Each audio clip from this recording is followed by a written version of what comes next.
Madame,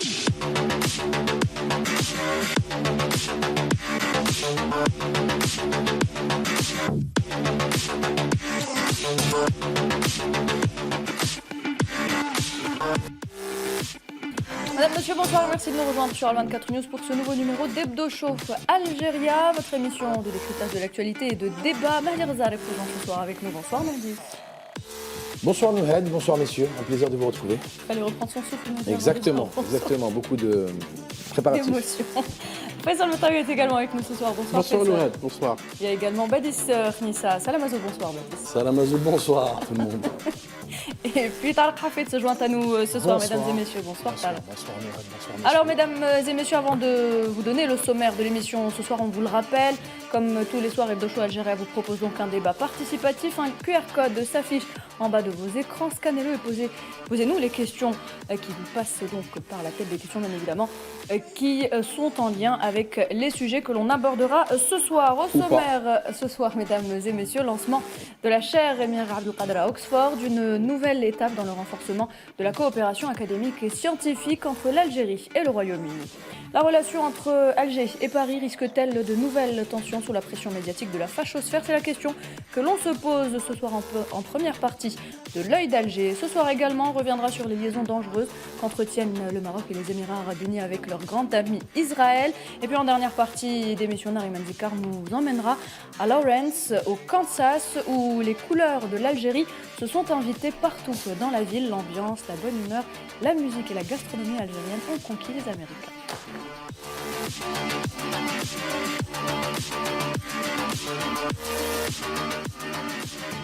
Et pour l'essentiel de l'actualité, on commence, messieurs, avec cette première information. C'est la création de la chaire Émir Abdelkader au Centre d'études islamiques de l'Université d'Oxford. Faisal. Oui, Nouhed, effectivement, c'est un projet fortement soutenu par le président Abdelmajid Tebboune, c'est de lancer cette chaire scientifique à l'Université d'Oxford. Pourquoi? Parce que c'est un levier diplomatique pour renforcer, vous l'avez dit, la coopération universitaire et scientifique avec un grand pays qui est le Royaume-Uni, mais également c'est également une base de coopération qui consoliderait la diplomatie d'influence, en plus d'être un moyen de soft power, parce que ça va accroître la présence de l'Algérie dans cette institution qui est l'Université d'Oxford. Il faut juste noter que selon le Times Higher Education, qui est donc un classement mondial des universités, l'Université d'Oxford est la 4e au monde, après le Massachusetts Institute of Technology, qui est donc un institut américain, l'Imperial College de Londres et Stanford University. Cette chaire a été lancée effectivement à l'université, au Centre des études islamiques.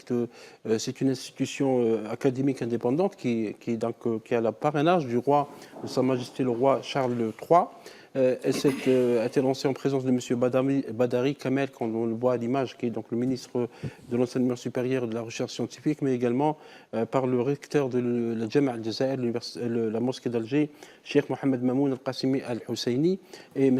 Badari a souligné dans son intervention que cette chaire permettra de faire revivre la pensée de l'émir Abdelkader et de diffuser son héritage civilisationnel en tant que symbole universel de tolérance, de modération, de justice et de dignité humaine. Un appel à candidature a été déjà lancé par le Centre des études islamiques de cette université d'Oxford pour permettre aux chercheurs algériens, aux enseignants algériens de participer comme des chercheurs invités à cette grande pensée universelle, celle de l'émir Abdelkader. On enchaîne, messieurs, avec le ballet diplomatique qui se poursuit à Alger. Oui, Nouhed, très important. Il faut savoir aussi une chose, c'est que depuis quelques années, le français a perdu sa place de langue numéro 2 en Algérie et l'anglais a remplacé le français. Et c'est dû justement à la coopération stratégique entre la Grande-Bretagne et l'Algérie pour que l'Algérie ait utilisé et mis même sur les panneaux officiels, sur les présentations, sur tout ce qui est documents officiels, la langue anglaise à la place de la langue française. Donc ça montre la synergie, la diplomatie aussi, la diplomatie de couloir qui est en train de se faire entre l'Angleterre, enfin le Royaume-Uni et l'Algérie. Et c'est de très très bon augure pour l'avenir. Et nos étudiants aussi qui ont un anglais exceptionnel en université. Tout comme vous, Mahdi Reza. Fou, si vous saviez. On enchaîne, mesdames et messieurs, avec le ballet diplomatique qui se poursuit à Alger. Lundi, c'est l'ancien secrétaire général des Nations Unies, Ban Ki-moon, qui a été reçu par le président de la République, M. Abdelmajid Tebboune. Il a été reçu par le président de la République et l'Algérie lui a décerné la médaille Athir de l'Ordre du Mérite national. Alors, M. Ban Ki-moon, qui a fait 2 mandats à la tête des Nations Unies, est actuellement le président de l'Institut mondial de la croissance verte, le GGI, donc, qui est un institut mondial qui est chargé d'aider les pays en voie de développement et émergents à adopter un modèle de croissance économique durable et plus vert, axé sur le respect de l'environnement. Et à cette occasion, donc à l'occasion de sa visite à Alger, un bureau de cet institut a été ouvert ici à Alger. D'accord. On rappelle que le diplomate sud-coréen a insisté sur le rôle que peut jouer aujourd'hui l'Algérie dans la promotion de la paix et de la solidarité internationale. Pas que, d'ailleurs, il a salué aussi le rôle de leadership, notamment de l'Algérie en matière de coopération sud-sud, sud-globale. Cette séquence, au-delà d'une rencontre protocolaire, elle permet aussi, ou elle renforce l'image naturelle de l'Algérie, à savoir un pays lisible, un pays constant, un pays cohérent. Droit dans ses bottes. Notamment, effectivement, mais surtout aussi son image dans ce que j'ai appelé la grammaire multilatérale. C'est quoi? C'est le développement, c'est la souveraineté des États, notamment des États du Sud. C'est le développement durable, c'est comment coordonner ces efforts pour converger vers un intérêt qui est celui finalement de quoi? Des peuples de cette planète. Et aussi, je dirais, c'est une occasion, une opportunité pour l'Algérie, une énième fois, à travers ce ballet diplomatique, de consolider, je dirais, son image, celle, encore une fois, d'un pays qui est accessible, c'est un pays qui est disponible, c'est un pays qui est bienveillant pour l'intérêt commun. Mahdi, peut-être un petit mot sur la symbolique de la décoration. La symbolique de la décoration est une chose, on en parlera après. Moi, ce que je veux, c'est encore rajouter le pied de nez à tous les anti-Algérie qui te disent que l'Algérie est un pays isolé. Ben voilà, secrétaire général, ancien secrétaire général, 2 fois secrétaire général des Nations Unies, qui vient rendre visite au président Tebboune. Le président Tebboune lui a donné la médaille de l'Ordre du Mérite Athir, qui est l'une des plus hautes distinctions, je crois, si ce n'est la plus haute distinction algérienne. Donc voilà, moi je rigole, je me marre en écoutant certains idiots dire que l'Algérie est un pays isolé. Ben voilà, l'Algérie est un pays incontournable dans le monde politique, géopolitique mondial, est un pays où il faut que les grands dignitaires de ce monde s'arrêtent pour saluer notre président de la République, qui a fait un travail exceptionnel en termes de diplomatie, parce que la diplomatie algérienne avant son arrivée était une diplomatie, on va dire les choses, on va dire recluse sur elle-même. Là, c'est une diplomatie qui avance, une diplomatie qui est forte et qui essaie justement de trouver des solutions tout en respectant la souveraineté de tous les États du monde. Voilà. Autre visite à Alger, justement, Mahdi, celle du ministre des Affaires étrangères de la République d'Ouzbékistan. Il a été reçu, lui également, vraiment Alger par isolé, hein. Le président de la République, M. Abdelmadjid Tebboune. C'est fou. Oui, hein. Nouhed Bartiol Saïdov, qui est donc ministre des Affaires étrangères de l'Ouzbékistan, c'est un pays important de l'Asie centrale, a été reçu par le président Abdelmadjid Tebboune, reçu aussi par son homologue M. Ahmed Attaf. L'Ouzbékistan est un pays qui a parmi les plus grandes réserves mondiales de l'or. 30% des exportations, c'est un pays riche en cuivre, en uranium, un pays agricole aussi, produit beaucoup de coton et de fruits et légumes. Et donc, cette visite permet le résultat concret de cette visite, c'est la création de la commission mixte qui n'existait pas entre ces deux pays, mais également la création d'un conseil d'affaires entre les deux pays. Des pays ont ciblé les secteurs prioritaires de coopération, l'énergie, l'agriculture, le commerce et la culture. Et également, l'Ouzbékistan, sur le plan politique, sera à partir de janvier 2027, va assurer la présidence du mouvement de non-alignés, un mouvement à laquelle l'Algérie s'attache. Un accord avantageux sur le plan douanier va être signé entre les deux pays parce que l'Algérie souhaite que l'Ouzbékistan soit une porte d'entrée pour les produits algériens vers l'Asie. Et tout le monde sait que c'est un grand continent, notamment l'Asie centrale. Et également, les produits ouzbeks entreront vers le marché africain, donc à travers la porte algérienne. Il y aura aussi un accord de signature d'un accord sur l'exemption de visa au profit du corps diplomatique. Et également, d'autres accords vont être signés, surtout que Mme Jamila Achour vient d'être nommée ambassadrice d'Algérie donc à Tachkent depuis ce mois de juin 2026. Ça va donc consolider la relation avec ce grand pays de l'Asie centrale. Merci Faisal. Alors on va enchaîner avec cette autre information. Le président de la République, M. Abdelmadjid Tebboune, a chargé le Premier ministre Sifir Riyeb de se rendre au Tchad pour une visite officielle. Exactement, encore une coopération africaine qui bat son plein, c'est bien. Concrète. On continue à développer nos relations intra-africaines. Comme l'a si bien dit le président de la République, on doit se concentrer d'abord sur l'Afrique parce que nous sommes africains. Et on continue justement, en l'occurrence là, le Premier ministre Sifir qui s'est déplacé au nom du président chez son homologue du Tchad, pour continuer la coopération, pour continuer l'évolution de la coopération algéro-tchadienne. Et nous continuons justement à aller sur cette lancée de travailler en concertation avec tous les pays africains pour développer notre beau continent qu'est l'Afrique. Merci Mahdi. Pour revenir plus longuement, mesdames et messieurs, sur cette visite stratégique, on a justement contacté M. Mahamat Moussa Ahmad, expert en développement durable. Alors on lui a posé deux questions. La première, on est allé sur celle-ci. La visite du Premier ministre algérien au Tchad a été donc marquée par un projet concret, la centrale électrique algéro-tchadienne de N'Djamena. Au-delà de la symbolique diplomatique forte, ce type d'initiative, est-ce qu'il peut aujourd'hui devenir un véritable levier de développement durable pour le Tchad? Énergie, emploi, accès aux services, industrialisation locale ou encore justice territoriale? Regardez sa réponse. Oui, absolument. Je pense que cette centrale électrique doit être inscrite, n'est-ce pas, dans, comme un projet stratégique pour l'avenir du Tchad. Donc, pendant longtemps, l'Afrique exporte ses ressources, mais importe, n'est-ce pas, son développement. Mais aujourd'hui, nous devons inverser cette logique. Et une centrale électrique n'est pas seulement une infrastructure, mais c'est une école qui fonctionne, un hôpital qui soigne et une entreprise qui produit, et surtout un jeune qui trouve de l'emploi. Donc, le message envoyé par l'Algérie est très fort. Aujourd'hui, il ne s'agit pas d'une coopération de discours, mais d'une coopération de concrétisation et de réalisation. Le Tchad, n'est-ce pas, est un terrain vide, comme j'ai l'habitude de le dire. Donc, l'Algérie a, n'est-ce pas, les outils nécessaires pour, n'est-ce pas, pouvoir accompagner le Tchad dans l'accélération de son développement et atteindre son ambition, qui surtout l'objectif du Tchad Connexion 2030. Cette coopération, le partenariat algéro-tchadien peut devenir, n'est-ce pas, un modèle africain. Dans une région au carrefour de l'Afrique du Nord, du Sahel et de l'Afrique centrale, comment est-ce que l'Algérie et le Tchad peuvent-ils aujourd'hui faire de leur coopération un levier durable de stabilité et de développement africain au-delà du seul enjeu sécuritaire? On a justement posé la question à Mahamat Moussa Ahmad. Regardez.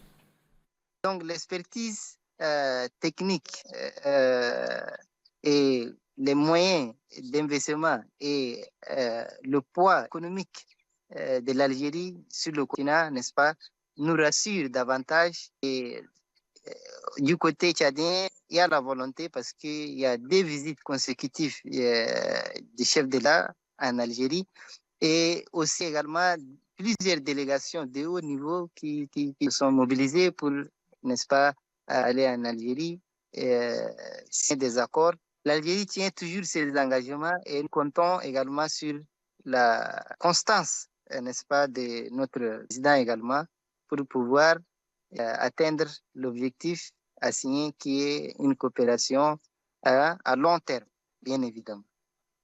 La sécurité vient après parce que si le développement n'existe pas, on parlera souvent de l'insécurité. Et l'Algérie a une expertise militaire avérée. Lorsqu'un pays arrive à stabiliser son pays à 100%, ça veut dire que ce pays est apte à aider, n'est-ce pas, les autres pays pour pouvoir amorcer la sécurisation de leur territoire et enfin avec, n'est-ce pas, les terroristes qui n'est-ce pas, aujourd'hui souvent déstabilisent le côté ouest tchadien, bien évidemment au niveau du lac Tchad. Donc, le Tchad a besoin plus que jamais de l'expertise algérienne du côté économique, du côté industriel, du côté formation et surtout du côté sécuritaire. des renseignements et des formations également aux nouvelles technologies.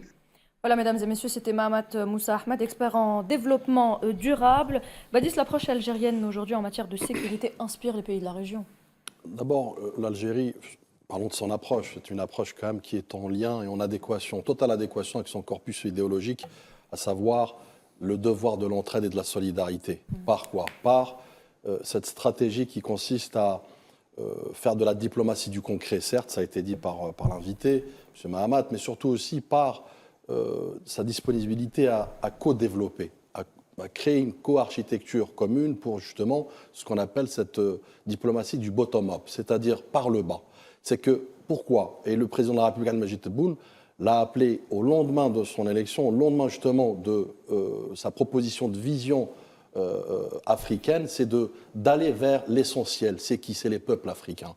Donc un peuple africain épanoui, un peuple africain développé, c'est des États forts, c'est des États souverains, mais surtout c'est des États immunisés. Donc c'est là où réside la solution africaine ou intra-africaine justement pour les problématiques africaines. Et puis surtout aussi, l'approche de l'Algérie, elle est différente de certains en Afrique en l'occurrence. Pendant que certains viennent avec des bases militaires, avec des injonctions, avec des leviers de pression, l'Algérie, elle vient avec quoi? Avec des centrales, elle vient avec des ingénieurs, avec de la formation, avec de savoir-faire, avec c'est ce qui a été dit tout à l'heure, avec aussi de l'emploi, puisque cela va générer intrinsèquement des emplois pour les Africains. C'est ça la diplomatie de l'Algérie, et c'est seulement comme cela qu'on pourra endiguer d'abord le fléau de la précarité, de la misère, du terrorisme, de l'insécurité, du trafic transfrontalier, mais surtout aussi comment consolider une Afrique forte, une Afrique rayonnante.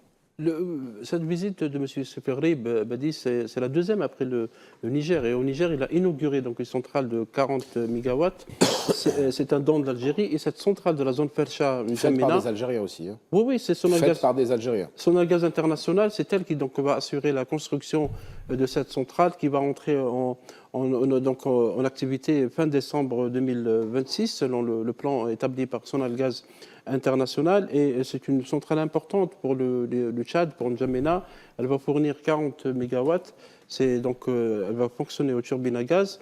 Et Sonagaz International ne va pas se contenter de construire une centrale électrique, mais également elle va lancer une étude pour réhabiliter l'ensemble du réseau électrique du Tchad. Et d'ailleurs, M. Adjel, qui est Morad, ministre de l'Énergie et des Énergies renouvelables, a annoncé que d'autres pays sont intéressés par l'expertise de Sonagaz, notamment le Mozambique et la Côte d'Ivoire, donc justement pour aider ces pays africains ou pour les soutenir pour fournir de l'électricité. Comme soulignait Badi, c'est une coopération concrète. C'est la suite pour le Tchad, c'est la suite de la visite du maréchal Mahamat Idriss Déby, qui a visité l'Algérie en avril 2026 et qui a cette visite a été suivie par plusieurs accords, dont cet accord relatif à la coopération dans le domaine énergétique, parce qu'avec le Tchad, il y a aussi d'autres projets, notamment la transsaharienne, puisque l'Algérie, comme pour le Tchad, va soutenir le Tchad pour la construction du trans au niveau du Tchad, mais également la dorsale de la fibre optique. Merci Faisal Mettaoui. Une autre information sur laquelle on revient également ce soir, le général d'armée Saïd Chengriha a reçu l'amiral George Wikoff, le commandant des forces navales américaines en Europe et en Afrique, commandant des forces conjointes de l'OTAN. Oui, et moi j'ai retenu un passage du discours du général d'armée Saïd Chengriha, et je le cite parce qu'il est vraiment très intéressant. Il démontre la volonté de l'Algérie de tisser des liens, des relations fortes avec d'autres pays, quel que soit le niveau, quelle que soit la puissance. Donc je tiens à rappeler que l'Algérie, dans le cadre de sa démarche résolue visant à consolider ses relations de coopération avec les différents États, demeure profondément attachée au principe de non-alignement, qui est un principe intangible pour l'Algérie, à son indépendance et à sa souveraineté décisionnelle. C'est pour l'ensemble de ces principes sacrés dont nous attendons de nos partenaires qui les apprécient à leur juste valeur et les respectent que notre pays a consenti depuis 1830 jusqu'à 1962 le sacrifice de plus de 5 630 000 martyrs, dont 1,5 million de martyrs entre 1954 et 1962. C'est-à-dire c'est quand même une déclaration qui est très forte et qui est affichée devant à un officier supérieur qui quand même commande des structures et des unités très importantes, autant en Afrique qu'en Europe. Oui, l'amiral Georges Wicop, qui est commandant, comme l'avait souligné Tariq, commandant des forces navales en Europe et en Afrique, ce commandement qui se trouve à Naples, au sud de l'Italie, a aussi parlé, déclaré, fait une déclaration lors de cette visite. Il est venu également pour célébrer les 250 ans de la création des États-Unis d'Amérique. Il a souligné dans une interview à la presse nationale que l'Algérie est un acteur régional de premier plan en matière de sécurité, reconnu pour son professionnalisme et sa vaste expérience, notamment dans la lutte contre les terrorismes. Il a aussi parlé de la mise en pratique de l'accord signé avec l'Algérie en matière de coopération dans le domaine de la défense, l'accord de janvier 2025, qui sera donc traduit sur le terrain par plusieurs programmes de formation, notamment des exercices. Il a parlé notamment de l'exercice Phoenix Express 2026, qui serait donc un moyen de consolider cette coopération dans le domaine sécuritaire. Vous l'avez rappelé, Tariq, le général d'armée Saïd Chengliha a rappelé aussi la position des principes de l'Algérie face au général, devant monsieur le général Wicop. C'est le principe de la non-annihilement et l'indépendance, la souveraineté de la décision algérienne. Juste petit ajout à cette séquence qui est ô combien importante, c'est un signal stratégique de haute intensité, pour la bonne et simple raison que, d'abord, dans la Méditerranée, l'Algérie est un État pivot, un pays pivot, occupe une position de verrou stratégique, ô combien importante, notamment pour des puissances comme l'OTAN, comme les États-Unis, mais pas que. Et d'ailleurs, cette rencontre, pour moi, elle est la symbolique aussi de cette force. Ce qui fait la force de l'Algérie, c'est de pouvoir dialoguer avec Washington, de pouvoir dialoguer avec Pékin, de pouvoir dialoguer avec Moscou, de pouvoir dialoguer avec Ankara, sans pour autant devenir, si vous voulez, un axe stratégique de personnes. Ça, c'est très important, et ça a été dit d'ailleurs dans le discours du chef d'état-major. Et puis, acteur pivot pour ce type de puissance, c'est l'équivalent d'une boussole stratégique. Donc aujourd'hui, l'Algérie est incontournable en matière d'abord de génie militaire, en matière aussi de génie de lutte antiterroriste, en matière aussi de pays exportateurs de paix et de stabilité. Nous l'avons évoqué tout à l'heure à travers des projets intrinsèques, intra-peuples, pour permettre effectivement l'essor des pays et des États limitrophes continentaux africains. Et surtout aussi, il est capable, encore une fois, de défendre l'intérêt par cette cohérence et cette crédibilité, cette constance de sa diplomatie, l'Algérie. Elle est capable de coopérer avec des puissances comme l'OTAN, comme les États-Unis, comme la Russie, pour défendre fidèlement l'intérêt de sa région, l'intérêt du continent africain. Adieu, vous voulez intervenir ? L'Algérie, comme d'habitude, droit dans ses bottes. On n'est pas qu'un pivot. Badis a dit on était un pivot du pourtour méditerranéen. Je suis d'accord, mais on est aussi un pivot de l'Afrique. Et l'Algérie, on reconnaît à César ce qui appartient à César. On est l'arrière-base on n'a aucune base militaire d'un autre pays. On est souverain. On n'accepte pas d'être sous tutelle de quelques pays ou quelques organisations que ce soit. On respecte les gens, on veut qu'on ait du respect en réciprocité, mais on ne travaille pas pour les autres, on travaille pour nous, pour la défense de notre souveraineté. Notre armée nationale populaire à sa tête, le général d'armée Saïd Chengliha le dit à qui veut l'entendre. On a une armée qui est forte, une armée qui est professionnelle et qui défend la souveraineté de son pays. On n'a pas une armée d'attaque, on a une armée de défense nationale. Donc voilà.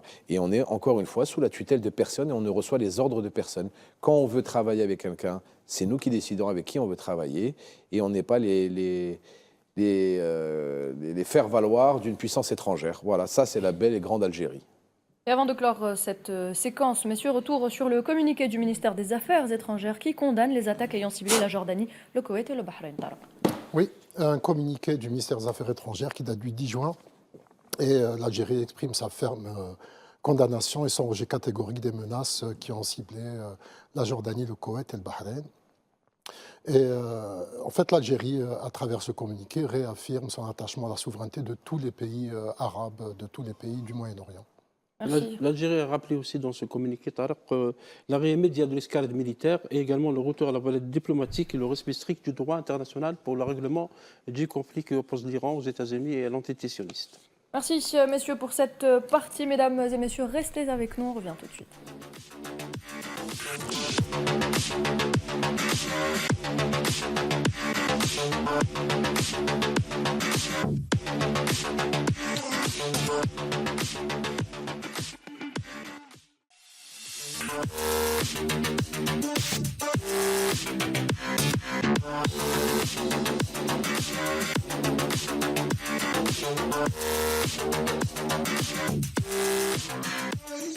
êtes sur Al24 News, bienvenue à vous si vous venez de nous rejoindre pour cette deuxième partie d'Hebdo Show Algérie. Place tout de suite à l'œil d'Alger.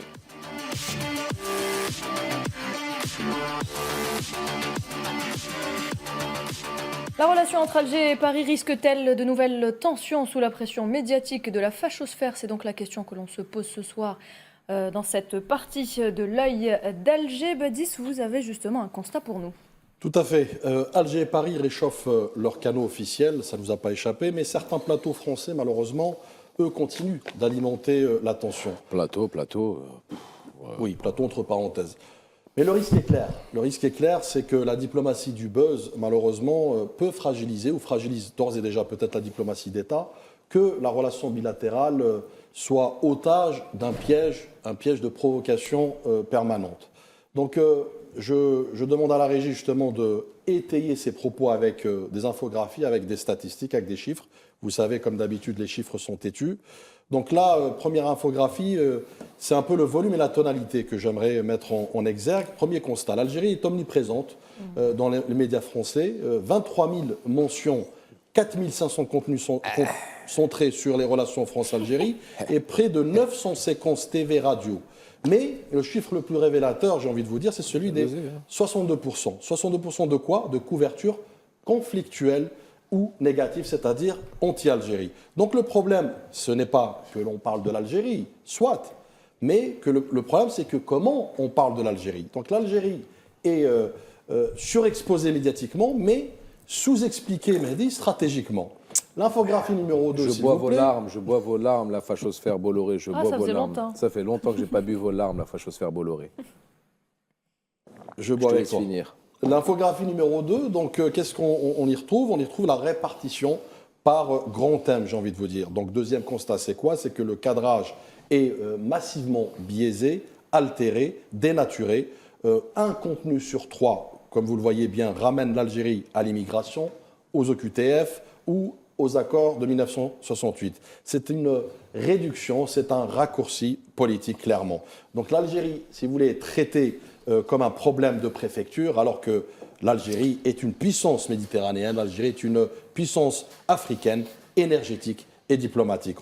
Excuse-moi, Badis, mais l'énergie, c'est que 6%? Oui. C'est ça? Donc ça veut dire que si ils ont froid cet hiver, c'est que 6%. Oui. D'accord. Ça va passer à 90%. Oui, parce que le gaz algérien est omniprésent en Europe et aussi en France. Donc je pense qu'ils vont avoir froid cet hiver alors. C'est pas grave. Ça serait magnifique quand même qu'on puisse, vous savez, livrer du gaz, mais avec les noms, et on n'en livre pas aux fachos. Tu vois, ça serait génial comme système, ça. Ça serait magnifique comme système. Il y en a beaucoup, ouais. Donc on parle peu de coopération, Mehdi, de sécurité régionale notamment, peu d'économie, peu d'Afrique, peu d'énergie, comme tu viens de le dire. On préfère, encore une fois, le réflexe néocolonial, le réflexe au raisonnement logique. Donc quand certains plateaux parlent de l'Algérie, ils ne regardent pas un État, ils regardent une obsession française. Et puis enfin, pour finir, la troisième infographie, la régie s'il vous plaît, c'est cette dynamique mensuelle. On voit bien avec le graphe et la courbe. Donc on a un constat qui sont les pics très importants, les pics médiatiques suivent les séquences politiques et diplomatiques. À chaque moment sensible, la machine médiatique bollorienne repart. Polémique, pression et surenchère. On le voit bien, c'est la diplomatie, encore une fois, du buzz contre la diplomatie officielle. La diplomatie d'État, aujourd'hui, travaille dans la durée, j'ai envie de vous dire. La diplomatie, elle, du buzz, cherche l'incident, cherche la surenchère, cherche la phrase choc, cherche le clash. Donc, en conclusion et pour finir, Nouhad, au fond, cette séquence, qu'est-ce qu'elle nous apprend? Elle nous apprend une chose très simple. Le danger n'est pas seulement la crise entre Alger et Paris, c'est que le vacarme médiatique aujourd'hui force la diplomatie officielle à rechuter malheureusement. Donc la relation algéro-française ne doit pas être gouvernée par les plateaux, par les polémistes, par les polémiques ou, j'ai envie de vous dire, par le calcul d'audience. Mahdi, un commentaire peut-être sur cette reprise chahutée entre des relations entre Alger et Paris et cet acharnement de certains médias français. C'est pas un acharnement. En fait, on ne jalouse et on ne critique que les gens qui sont au-dessus de nous. Moi, j'ai jamais critiqué quelqu'un qui était derrière moi. J'ai toujours critiqué ou eu envie de critiquer une personne qui est devant moi pour le rattraper. Donc, les chiens aboient et la caravane passe, hein, excusez-moi l'expression, mais nous, on continuera à avancer. La grande Algérie continuera à avancer avec ses réformes, avec ses institutions fortes, solides, avec sa souveraineté qu'elle a payée très cher, d'accord. Et on continuera à faire enrager ces individus. Les individus, ouais, je dois être poli parce qu'il y a des personnes qui nous écoutent et même peut-être en famille. Donc ces individus qui sont sur des plateaux, qui sont payés pour dénigrer, pour calomnier, pour mentir sur l'Algérie. L'Algérie est un pays qui se développe à vitesse grand V. On n'est plus un pays en voie de développement, je le dis, je le répète, on est un pays émergent. Et on continuera à accroître notre vitesse de croisière pour atteindre les objectifs que s'est fixé le président de la République et que s'est fixé l'Algérie pour le développement de l'Algérie.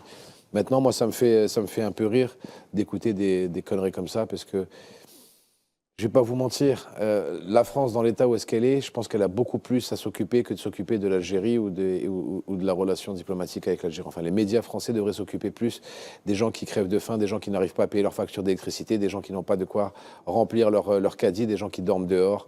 Des gens qui n'ont pas de logement, des gens qui n'ont pas de travail, voilà, des agriculteurs qui meurent, qui se suicident parce qu'ils n'arrivent pas à vivre de leur propre travail, de leur propre labeur, au lieu de s'occuper de l'Algérie, l'Algérie est prospère et regarde droit devant, elle ne regarde pas derrière elle. Voilà, tout simplement. Ces médias, une bonne partie, les fachos, on vous salue. Hein. Les narratifs sont parfois alimentés et financés. Vous avez des puissances extérieures comme les Émirats arabes unis, comme le Maroc, comme l'antisionistes, qui servent donc ce narratif anti-algérien, comme l'a si bien expliqué Badis. 62% des couvertures ces derniers temps, c'est des couvertures négatives, parce que aussi l'Algérie est devenue une matière, entre guillemets, pour une matière électorale, parce que cette année, c'est une année électorale, du moins pour les élections présidentielles françaises. Donc le courant de droite et d'extrême droite qui semble avoir le vent en poupe, et donc une grande partie de leurs médias leur appartiennent, même si les médias qui étaient de droite sont devenus d'extrême droite. Donc servent ce discours anti-algérien, parce que de toute façon, ces médias ont eu les 3 I, islam, insécurité et donc immigration, toujours au cœur des discussions, au cours des échanges. Des médias, bien sûr, qui sont critiqués. Et curieusement, vous aurez remarqué que ces derniers temps, 2 ministres qui ont visité l'Algérie, le ministre de l'Intérieur, M. Nouniez, et M. Darmanin, ministre de la Justice, ont été attaqués vertement par ces médias à cause d'un fait divers en France, la mort d'une fillette. Et tout le monde a appelé, curieusement, à leur démission. Ces 2 ministres étaient en Algérie, ils ont visité en Algérie, ils ont rappelé, comme l'a expliqué Badis, la reprise des relations, les relations sur le plan notamment sécuritaire, les relations judiciaires, etc. L'Algérie a des demandes. Et donc on les attaque pour les forcer à démissionner, comme si la politique, la normalisation entre guillemets, des relations avec ce grand pays qui est l'Algérie, dessert les intérêts de ces grands intérêts financiers également reliés par les médias. Ce que tu as présenté, Badis, c'est vraiment parlant, surtout le timing. Donc, à chaque fois qu'il y a effectivement rapprochement, il y a crise, il y a. Et moi, ce que je constate, c'est Est-ce que justement, Tarek, vous pensez que la France aujourd'hui est prise au piège de cette provocation permanente? Totalement. En fait, à travers 2 axes, à chaque fois qu'il y a rapprochement entre Alger et Paris au niveau institutionnel, au niveau officiel, il y a réaction de deux parties. Premièrement, c'est la classe politique d'extrême droite avec la scène médiatique qui lui est affiliée, et aussi le Maroc. C'est systématique. Les 2 réagissent toujours très négativement, d'une façon ou d'une autre. Et ils ne font qu'un, de toute façon. Ils ne font qu'un, effectivement. Ils sont, bizarrement, même si les autres, quand même, c'est des Maghrébins, mais ils sont très soutenus et ils ne font qu'un. Et moi, il y a un événement, une affaire qui m'a étonné, c'est la chaîne de télévision française qui a acheté les droits des matchs de la Coupe du Monde. Il me semble qu'il n'y a pas un seul match de l'équipe d'Algérie, et pourtant, il y a des millions de supporters de l'équipe d'Algérie en France. C'est un sujet c'est quand même assez étonnant. C'est aussi étonnant, mais moi, tu sais, c'est comme quand on me dit, on m'a dit la dernière fois, oui, mais Mehdi, tu as plus à faire sur des chaînes françaises que sur des chaînes algériennes. Parce que tu parles de ce qui se passe. Mais les chaînes françaises sont pipées aujourd'hui. Les gens ne comprennent pas comme quoi les médias mainstream aujourd'hui sont complètement sous verrou. Il n'y a plus la liberté d'expression comme avant. C'est-à-dire que maintenant, si tu ne rentres pas dans les clous, si tu ne rentres pas dans les cases, on te met de côté.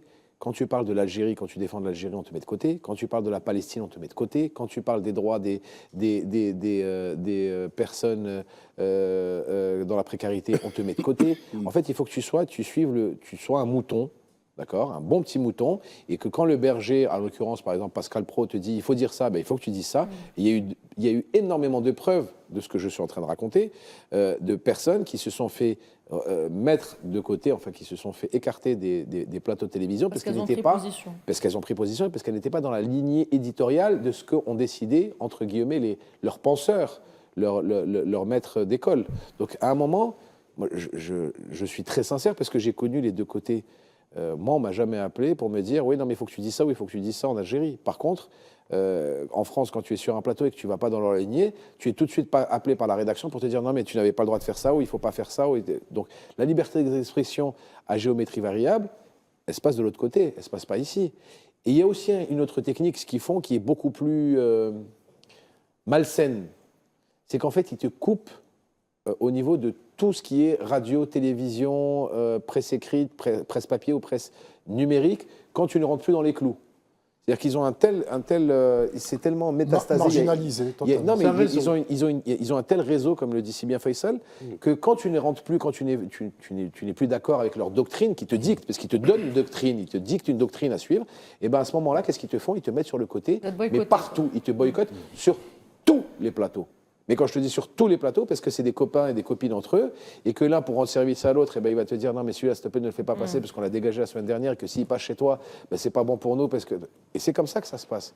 Donc à un moment, il faut se rendre à l'évidence. L'Algérie, déjà, il faut le savoir, c'est que l'Algérie, c'est vendeur. Quand on tape sur l'Algérie, c'est vendeur. Alors en plus, si tu ramènes 2-3 anciens énergumènes qui se croyaient algériens, mais qui travaillent pour... voilà. Alors là, c'est génial, parce que critiquer l'Algérie par des anciens Algériens, parce que voilà, ça, c'est vraiment super vendeur. Là, t'es au firmament de l'élite. C'est ce qui se passe actuellement. Donc à un moment, il faut savoir se poser des questions, il faut savoir prendre du recul, analyser et se dire comme quoi c'est un travail qui est téléguidé, qui est demandé, qui est payé pour taper sur l'Algérie. Mais pourquoi on tape sur l'Algérie? Parce que l'Algérie avance, parce que l'Algérie fait peur par rapport à son évolution. Il ne s'attendait pas à une telle évolution aussi rapide et fulgurante que l'Algérie. Ben moi, je vous dis, tant mieux qu'on nous tape dessus, tant mieux qu'ils continuent à nous taper dessus, ça veut dire qu'on est sur le bon chemin. Voilà. Alors, parmi les incitateurs à la haine raciale, il y a l'ancien ministre de l'Intérieur, le grand ami de Maher Zar, à savoir Bruno Retailleau. Nous avons justement contacté l'avocate, si tu nous écoutes. L'avocate, mesdames et messieurs, qui a osé défier donc cet individu à la sinistre réputation. Elle est même allée jusqu'à déposer plainte contre lui, à porter l'affaire devant la Cour européenne des droits de l'homme. Exactement, c'est pas la seule, mais c'est celle qu'on a contactée en tout cas, Mahdi. Il s'agit donc de Khadija Aoudia. Elle revient justement sur les violations commises par Retailleau et les conséquences sur l'impact sur la cohésion, la politique intérieure et les conséquences diplomatiques du comportement de cet ancien ministre. Je vous propose de l'écouter. La France, n'importe quel pays, et l'Algérie particulièrement, parce que c'est c'est une violation du serment que doit porter un État de droit. L'état de droit se caractérise par la sérénité des débats publics lorsque cette parole émane d'un haut responsable du gouvernement.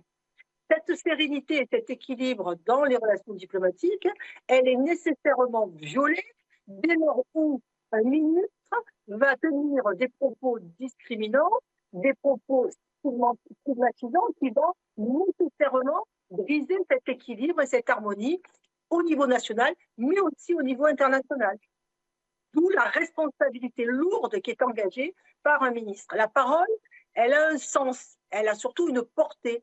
Et lorsque cette parole, qui doit être une sacramentum lorsqu'il s'agit d'un ministre, est utilisée à des fins de division d'une nation ou en portant atteinte à des relations interétatiques, évidemment, eh bien, on est dans la transgression. Je rappelle que la liberté de parole n'est pas une liberté absolue, ni en droit positif français, ni au niveau de l'article 10 de la Convention européenne des droits de l'homme.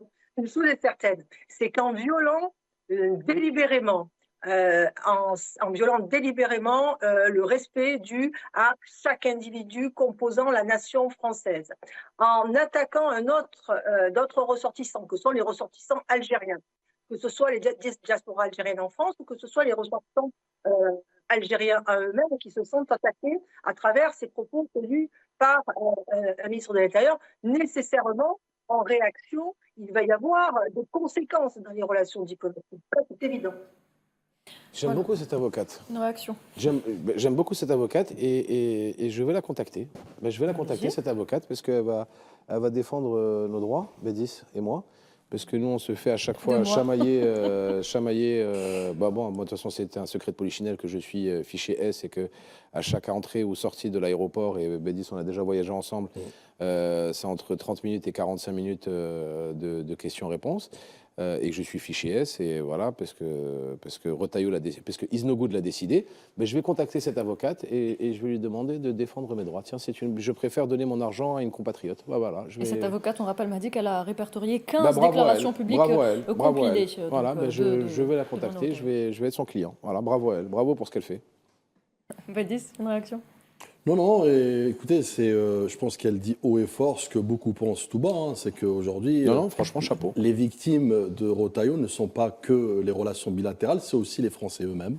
Et je saurais un peu l'expliquer tout à l'heure à travers une infographie dans laquelle j'aimerais le ramener à sa vraie valeur et à sa vraie place, à savoir insignifiant. Merci, Bédis. Mais ça laisse quand même des traces dans la société française, parce que Bruno Retailleau, ancien ministre de l'Intérieur, continue de parler. Il avait parlé quand il était ministre et il attaquait régulièrement en Algérie, souvent sans argumenter.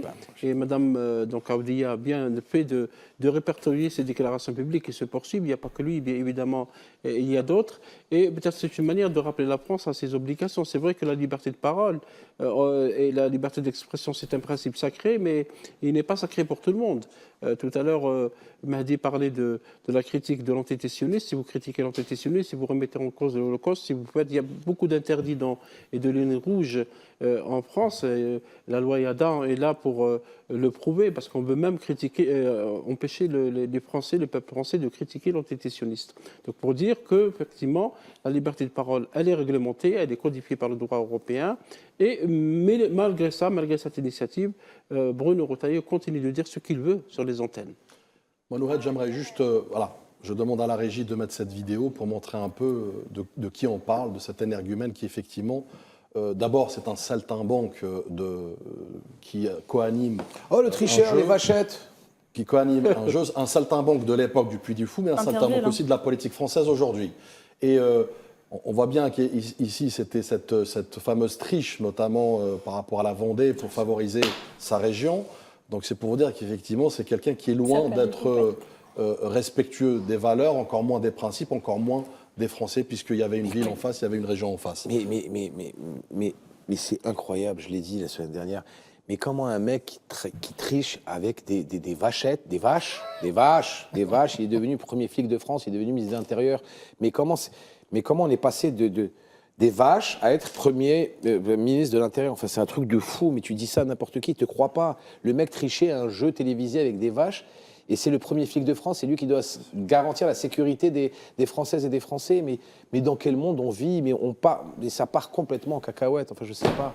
Ça y est, moi j'arrête. Je peux plus. Non, moi j'arrête, je peux plus. J'arrive plus.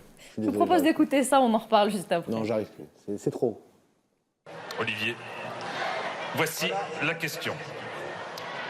Le 25 février 1922. Regardez attentivement la main droite d'Olivier Chiabodo. Sans jamais avoir avoué les meurtres dont on l'accusait. Elle indique à 2 reprises le chiffre 3. Qui lui a d'ailleurs été toujours refusé. Premièrement, il voulait se faire couper les cheveux. Deuxièmement, il a demandé un cure-dent. Troisièmement, il voulait se laver les pieds. Quatrièmement, il a demandé un coupe-papier pour le livre qu'il lisait. Bruno Retailleau et ses 3 coéquipiers ont l'air de se concerter avant de donner leur réponse. Quel est votre choix? Un petit peu au pif, nous sommes d'accord pour donner le numéro 3. C'est-à-dire? Il a voulu se laver les pieds. Il a voulu se laver les pieds. Bonne réponse! Cette triche qui mènera le Puy du Fou en finale d'Interville n'a pas échappé aux journalistes du Canard enchaîné qui sortent l'information en une, 2 mois plus tard.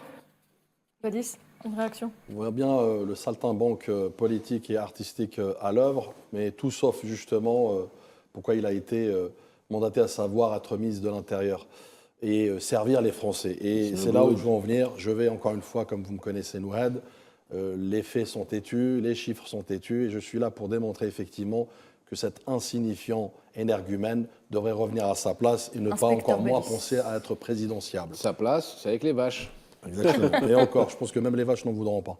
Je suis d'accord. Donc, je demanderai à la régie, notamment, de présenter l'infographie. Voilà, elle est très parlante, je pense. On va commencer par d'abord la courbe 1. Première courbe, c'est d'abord ce que montre cette infographie, c'est très simple. Retailleau a mieux réussi sa carrière que son ministère, preuve à l'appui. Première courbe, pendant que la séquence Algérie, il monte en visibilité, on le voit bien. L'Algérie devient son carburant politique, il occupe l'espace, durcit le temps, choisit le bras de fer entre parenthèses, capte l'attention, mais l'effet ne dure pas pour lui et la courbe retombe et l'efficacité promise n'existera jamais. La deuxième courbe, en l'occurrence, c'est la bleue, hein, c'est avant Beauvau, donc avant d'être ministre de l'Intérieur, il est presque hors radar, insignifiant Mehdi. Co-animateur du parc d'attractions du Puy du Fou avec son acolyte et mentor Emmanuel de Villiers. Philippe de Villiers, effectivement. Emmanuel, c'est son frère. Exactement, qui est général d'ailleurs, qui a démissionné, pour information. Philippe de Villiers, donc à peine 11%, puis il grappille, j'ai envie de vous dire, quelques points, jusqu'à prendre son parti, les LR, où, je dois dire, faire un coup d'État, un putsch, notamment contre un autre clown, de la politique française, j'ai nommé Éric Ciotti. Donc, entre clair, le Puy du Fou, les vaches, voilà, c'est bon, on peut ouvrir le cirque. Hein. C'est un cirque. Donc, en clair, si vous voulez, il n'a pas construit... vaches, t'as 2 clowns. Il n'a pas construit, Mehdi, une réussite d'État, il a construit une rampe de lancement personnelle et ultra-personnelle. Ce n'est pas un bilan d'État d'ailleurs, c'est une opération de carrière. Troisième courbe, la régie, je vous demanderai de passer l'infographie. Merci. Troisième courbe, donc là, le récit se fissure. Les OQTF, notamment, c'est la courbe en orange pour nos téléspectateurs. Les OQTF même stagnent, les résultats restent limités et son image dégringole et recule. Donc, beaucoup de bruit, Retailleau, peu de bascule, beaucoup de postures et très peu, pour ne pas dire aucunement, d'efficacité. Donc, si vous voulez, Retailleau, au-delà, comme je disais tout à l'heure, Mehdi, a fait de l'Algérie un fonds de commerce politique, preuve à l'appui, mais Retailleau n'a pas servi finalement le peuple français, il a servi son propre plan de carrière et son propre calcul personnel. Son vrai succès est partisan et loin d'être ministériel, et je conclurai, il a gagné en exposition relative, je dis bien relative, ce qu'il a perdu en crédibilité, en légitimité. Le peuple français a eu les discours, Retailleau, lui, a eu les dividendes politiques. Et chez Retailleau, enfin, pour finir, ce saltimbanque de la politique, la fermeté parle fort, les résultats, eux, parlent très peu. Ça a fait une réaction. C'est quand même étonnant parce que les Républicains, c'est quand même le parti, c'est les héritiers du RPR, c'est les héritiers de De Gaulle, les héritiers de Jacques Chirac. Ouais, mais on va parler de tendance. Les 2 derniers présidents, c'est Ciotti et Retailleau. Je ne parle pas des présidents du parti, je parle du parti en lui-même. Ils se disent être les héritiers. Et effectivement, là, vraiment, c'est un cirque. Et c'est absolument n'importe quoi. Mais aujourd'hui, c'est quoi Et ça part dans tous les sens. Mais Tariq Hafid, aujourd'hui, c'est quoi les Républicains en France? C'est quoi? C'est rien. Mais les gens ne le disent pas assez. Je ne sais pas si vous vous en rendez compte que... sur le plan des politiques, sur le plan des gens qui... Les dernières élections présidentielles, en 2022, Valérie Pécresse n'a même pas atteint...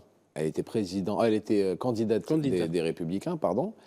Les Républicains n'ont même pas été remboursés parce qu'ils n'ont pas atteint les 5% de suffrage. Parce que dans la Constitution française, c'est au bout de 5% où tu es remboursé, où tes frais de campagne sont remboursés. D'accord ? Il y a eu un Pécreston, ce qu'ils appellent un Pécreston, ça veut dire qu'ils ont fait une sorte de téléthon pour Valérie Pécresse pour qu'elle soit remboursée parce qu'elle était caution personnelle. Donc aujourd'hui... Quand moi, ce petit homme-là, ce truc, il te dit « Moi, je suis président des Républicains », mais il y a 130 000 personnes qui ont voté pour lui. Il y a 130 000 personnes qui ont voté pour lui. Je vais te dire un truc, Is No Good. Quand moi j'ai été élu grande gueule de l'année, il y a plus de personnes qui ont voté pour moi grande gueule de l'année sur RMC que toi, président d'un parti politique. Non mais c'est vrai. Non mais venez, on se dit les choses. Vous allez chez RMC, vous leur dites combien de personnes ont voté pour Mehdi Guézard pour être grande gueule de l'année et combien de personnes ont voté pour Is No Good pour être président des Républicains. Il y a plus de personnes qui ont voté pour un mec avec une carte de résidence en France que pour toi, pour ton parti politique. Et tu fais le coq. Et il était ministre de l'Intérieur. Alors que tu n'es qu'une poule. Bah, enfin, excusez-moi, je suis désolé de le dire, mais bon, après, c'est Is No Good, quoi. Je pense que c'est sur cette déclaration que vous venez de lui faire, Mahdi, qu'on va clore cette séquence. Bah, déclaration, ça peut être bien comme ça peut être pas bien. Écoutez. Et je continuerai à être embêté à la PAF avec beaucoup de volonté de la part du personnel du ministère de l'Intérieur. Merci Mahdi, merci à tous, mesdames et messieurs. On revient tout de suite.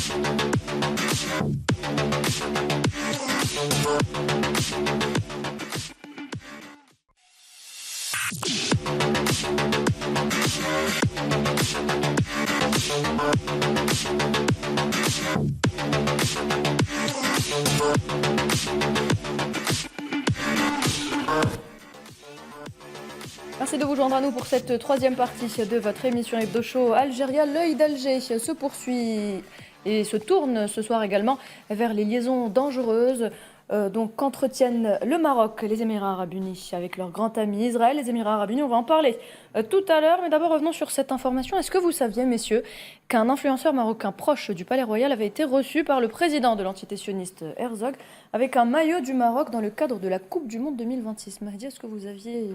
Non, je n'avais pas cette information. Cette information déroutante, on va dire. Et j'ai pas envie... finalement, j'ai envie de vous dire qu'entre colons, le courant passe plutôt bien, n'est-ce pas, Mahdi ? Courant de haute intensité, qui plus est. Je pense que ce personnage joue un rôle, bien sûr, c'est un émissaire, puisqu'il a été décoré juste avant, en amont, par le roi du Maroc, et puis il se retrouve chez l'entité sioniste pour passer un message très important, très fort, et finalement qui dit tout haut ce que la monarchie pense tout bas, à savoir cette fameuse déclaration au président israélien qui consiste à dire que Israël n'est pas notre ennemi, l'Algérie est notre ennemi, l'Algérie et l'Iran pour être plus fidèles à la déclaration. Donc je pense que tout est dit, hein, la messe est dite comme on dit. Là, il y a cette déclaration d'amour d'abord envers l'entité sioniste et cette collusion caractérisée qui est affichée aujourd'hui au grand jour, sachant que ils sont légion les influenceurs qui vont rencontrer Israël, mais surtout aussi qui portent un message en tant que messager émissaire de Sa Majesté, à savoir le roi du Maroc qui, je dirais aujourd'hui, essaye de renforcer cette image titubante, cette image effritée, encore une fois, y compris sur la scène nationale par son propre peuple qui, lui, on voit en cette normalisation à sens unique une espèce de accaparement de la richesse du peuple marocain, on en parlera tout à l'heure, ce qu'il est advenu aujourd'hui, à savoir cette vie de misère, mais cette vie aussi de précarité et cette paupérisation notamment de la vie du quotidien du Marocain. Alors Manuel Pouchelet, expert en géopolitique, est avec nous ce soir. Bonsoir Manuel Pouchelet. Bonsoir madame et bonsoir à vos invités. Merci d'avoir accepté notre invitation. Alors Manuel Pouchelet, ce déplacement controversé semble être appuyé donc par le roi du Maroc lui-même, puisque l'influenceur a donc été reçu, on le rappelle, par Mohamed VI avant de s'envoler vers les territoires palestiniens occupés. Qu'en pensez-vous ? De toute façon, c'est une campagne de déstabilisation envers, on va dire, l'Algérie, il faut être honnête. Mais en même temps, je pense que le Maroc est en train de se chercher un nouvel avenir, dans la mesure où, je vous le rappelle, qu'il a quand même été très malmené pendant la CAN, avec, on va dire, des erreurs en termes d'organisation, notamment avec la finale. Et puis s'ajoute à cela cette entité sioniste, comme vous le dites, ou Israël, qui vient s'inviter, on va dire, au Maroc, mais ce n'est pas la première fois, dans la mesure où, si vous voulez, vous regarderez sur la géographie africaine, ou même moyen-orientale, zone que je connais nettement plus aussi, où finalement les Émirats Arabes Unis, alliés d'Israël, je rappelle que ce sont des accords purement artificiels que Donald Trump a bien entendu renforcer avec la famille Kushner, mais quelque part c'est une vieille histoire qui va refaire surface Et maintenant, la question se pose, quel est le rôle des influenceurs? Puisque nous, en Europe ou même en Occident, on sait ce que c'est. Mais de là à les intégrer, si vous voulez, dans le jeu politique et géopolitique diplomatique, va falloir qu'ils fassent ses preuves. Maintenant, est-ce que c'est le prolongement, on va dire pour l'instant, un VIP, j'allais dire une éminence grise du président Herzog sur le continent africain, notamment plus précisément au Maroc? Cela reste à démontrer. Maintenant, le tout est de savoir quelles sont les intentions, comment cela va se gérer ensuite, quelles vont être les suites données. Mais ce que je peux vous dire, il va falloir être attentif, on va dire, à cette nouveauté, si je puis me permettre, puisque de toute façon, avec la situation en cours au Moyen-Orient et plus précisément, les pétromonarchies du Golfe essayent aussi d'exister. Et d'ailleurs, ces derniers temps, leurs alliances avec Israël ont particulièrement été malmenées. Alors, Faisal Marjani, c'est le nom de cet émissaire envoyé par Mohamed VI. Il a déclaré dans une interview radio, je cite, Israël n'est pas l'ennemi du Maroc. Nos véritables ennemis sont l'Iran et l'Algérie. Quant à la Palestine, ce n'est pas ma cause. Je vous propose de l'écouter. ماشي قضيتك؟ لا ماشي قضيتي. علاش انا غنورث قضيه؟ علاش غنورثها؟ مستفز يا اخي. لا ماشي مستفز، هذه حقيقه خاصنا نوقفوا عندها. اسرائيل بالنسبه لك ماشي عدو؟ لا. شكون عدوك بالسلامه؟ العدو ديالي؟ هو ايران والجزائر. Manuel Pouchelet, un commentaire sur ce message politique qui semble finalement être appuyé par le Palais Royal. Écoutez, moi je le trouve particulièrement confus. Maintenant, le tout est de savoir quelle va être la portée, quelles vont être les suites et les conséquences données. Moi, je vais rester très prudent sur ce petit extrait, bien entendu. Et le tout est de savoir par qui il est interrogé et bien entendu la portée de ses paroles. Pour l'instant, je rappelle qu'il est très difficile, surtout en ce moment, de faire entendre sa voix dans un Moyen-Orient qui est en train d'opérer une nouvelle mutation, une mutation supplémentaire, où finalement s'affrontent toujours les mêmes acteurs. J'entends par là les grandes puissances, l'Arabie Saoudite, Israël, l'Iran, bien entendu, ne l'oublions pas. Et puis tente d'y trouver aussi une place, on va dire, incertaine. Les Émirats Arabes Unis, bien entendu, celui qu'on a tendance à oublier, le Qatar, et celui qui est une courroie indispensable en matière de négociation, qu'est le sultan Erdogan, et qu'on ne retrouvera pas, si vous voulez, sur ce genre de débat. Mais en tous les cas, ce qui est intéressant, c'est de voir que finalement, le noyautage, on va dire, du Maroc a commencé, et le tout est de savoir quelles vont être la portée des conséquences de ces déclarations. Faisal Marjani, ce pseudo-influenceur, fait partie d'un groupe de jeunes qui ont une association qui s'appelle Maghreb Taïch, le Maroc coexistence, et qui fait souvent des voyages en entité sioniste. Il a fait au moins 6 voyages. La dernière fois, il est allé... Pardon.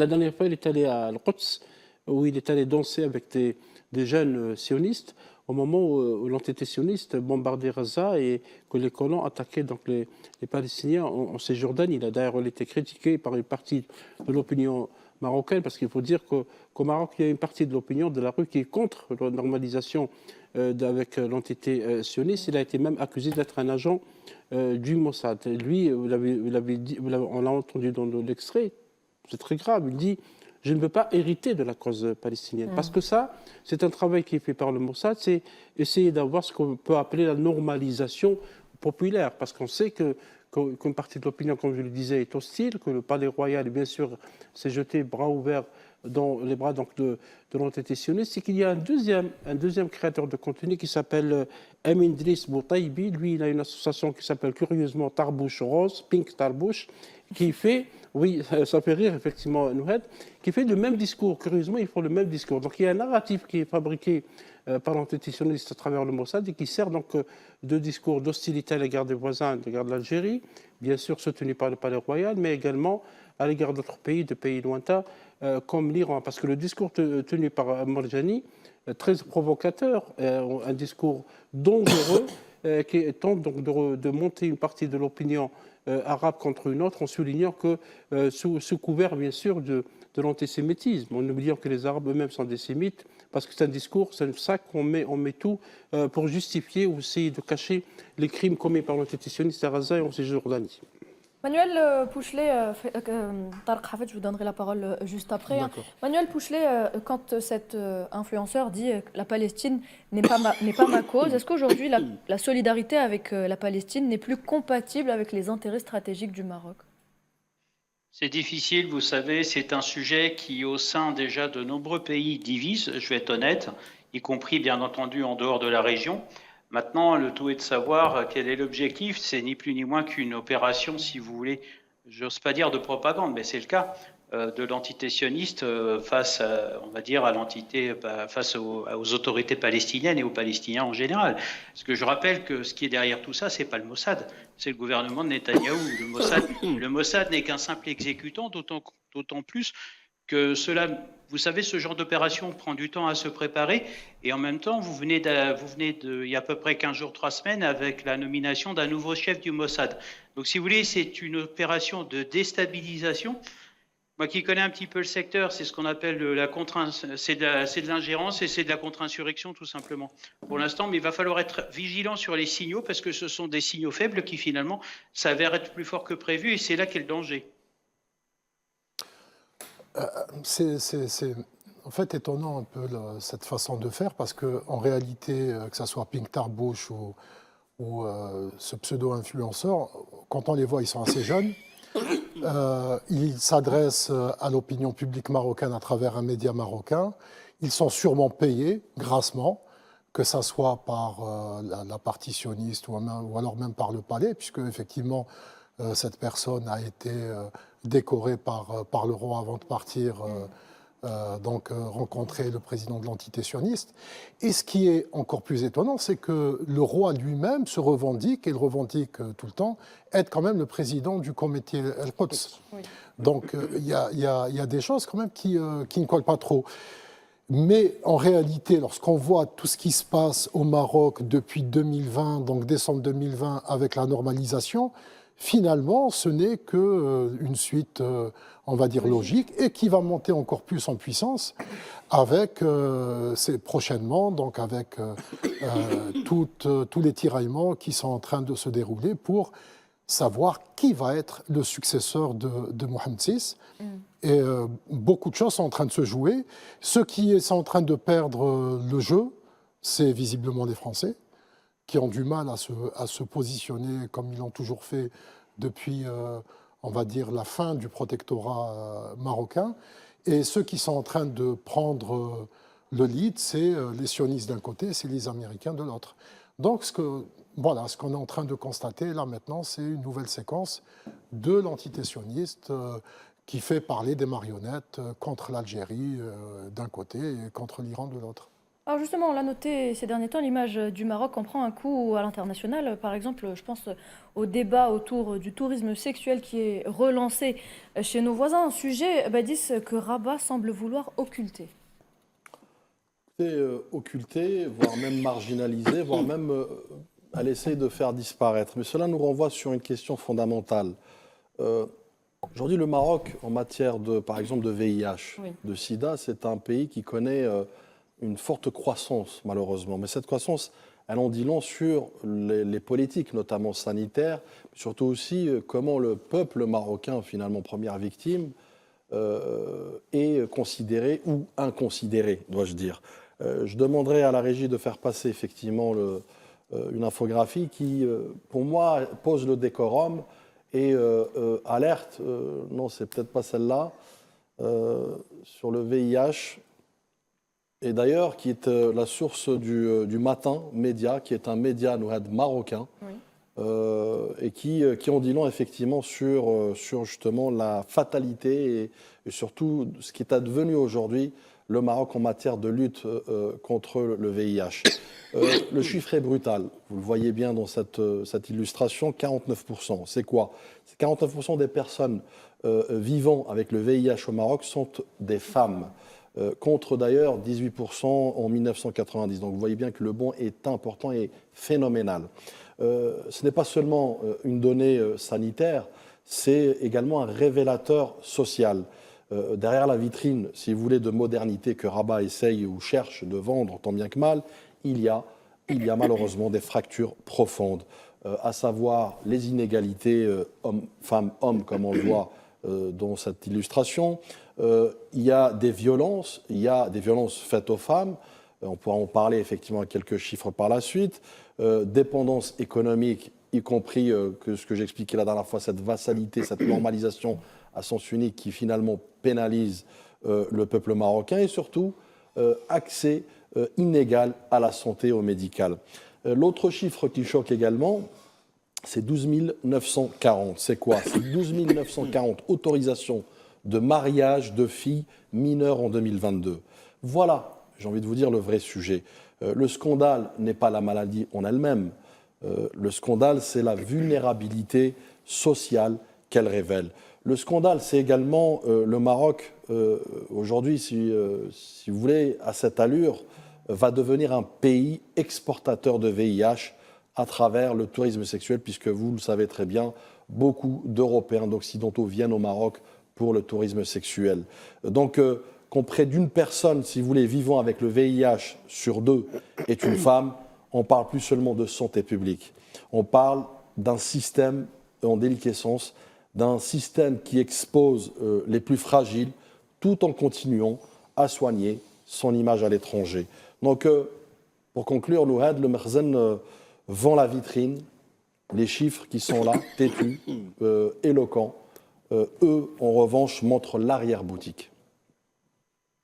Malheureusement, les femmes, les jeunes filles sont devenues un des principaux vecteurs justement de la propagation du VIH au Maroc à travers les mariages donc, de mineurs, la prostitution, les agressions donc, contre les mineurs. Et donc cette association, une association justement qui est reprise par ce journal, donc Le Matin, qui parle d'alimentation, de la féminisation de l'épidémie du VIH au Maroc, ce qui est quand même qui est terrible. Il y a aussi un gros problème, c'est la pédophilie en général au Maroc. Alors juste pour rappel, le roi a gracié en 2013 un criminel pédophile qui était sur une liste donc d'une grâce. C'était à l'occasion de son accession au trône, 14e anniversaire de son accession au trône. Et donc c'est un Espagnol qui a été gracié, qui est retourné en Espagne. Et cette affaire avait provoqué un tollé, que ce soit autant au Maroc et en Espagne. Et il est reparti alors en plus avec un passeport qui avait expiré. En fait, c'était une affaire absolument terrible. À travers cette affaire sont remontés d'autres scandales, notamment aussi un Français qui avait été gracié dans les mêmes conditions en 2006, qui était effectivement pédophile, condamné par la justice marocaine. C'est-à-dire que cette problématique, en fait, la problématique se pose en termes de statut. Les Marocains, malheureusement vis-à-vis du Merzen, sont considérés comme étant des sujets. Et ce statut de sujet provoque des désastres, notamment dans les plus fragiles, donc, que sont les enfants.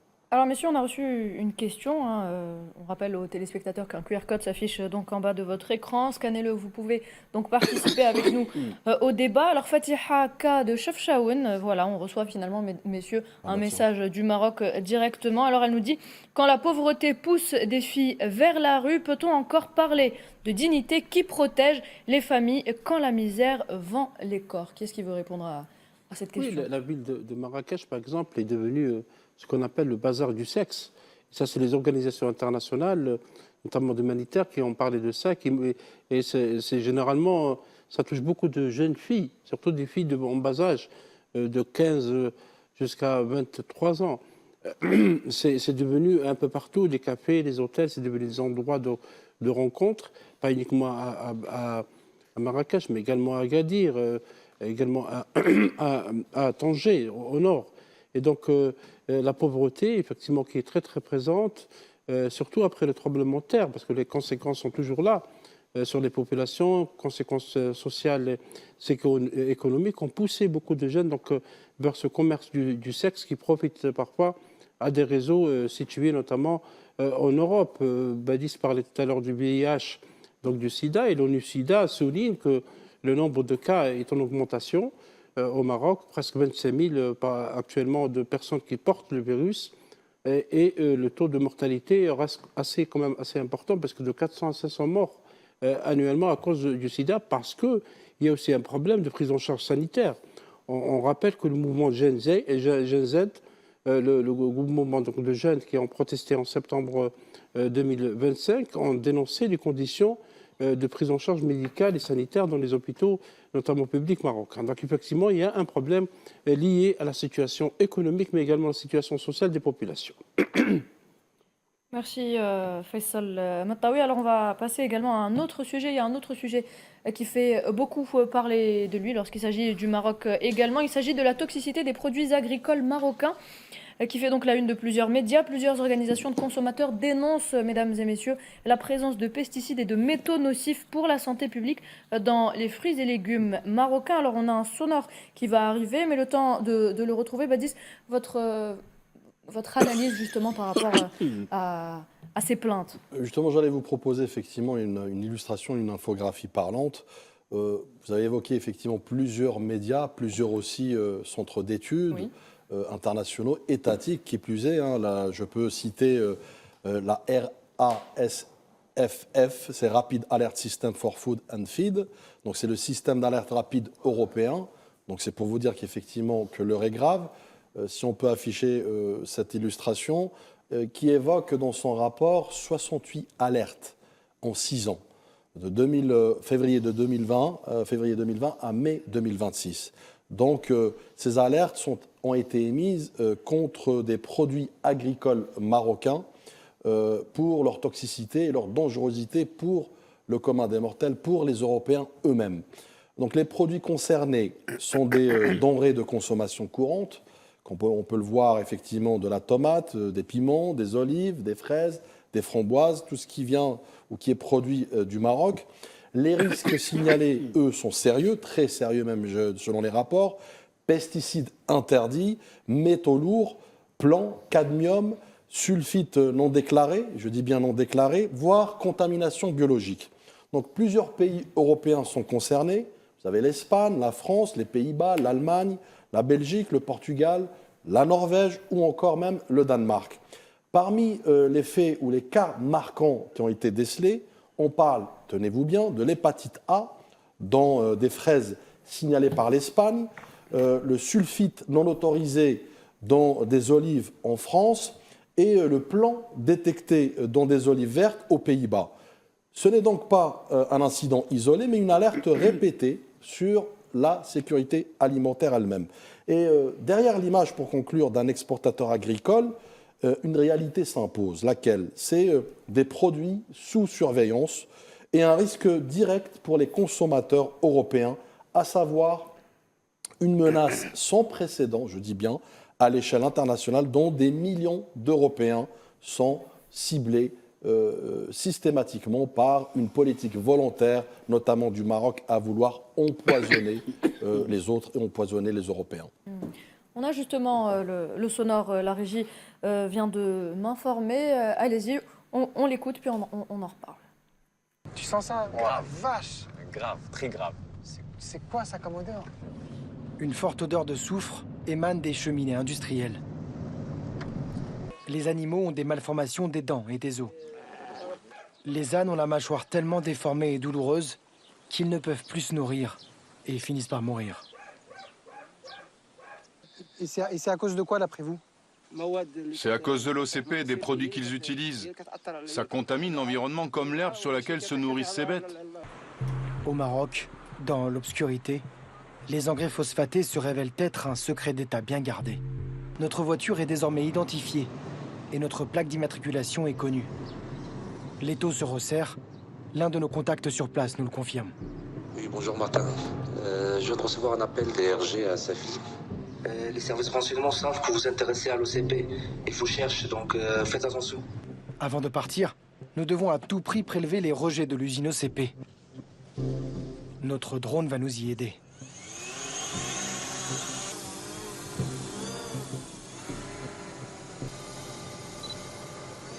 Ça, c'est la couleur de la mer ici. La couleur marron. Les couleurs différentes. Ouais.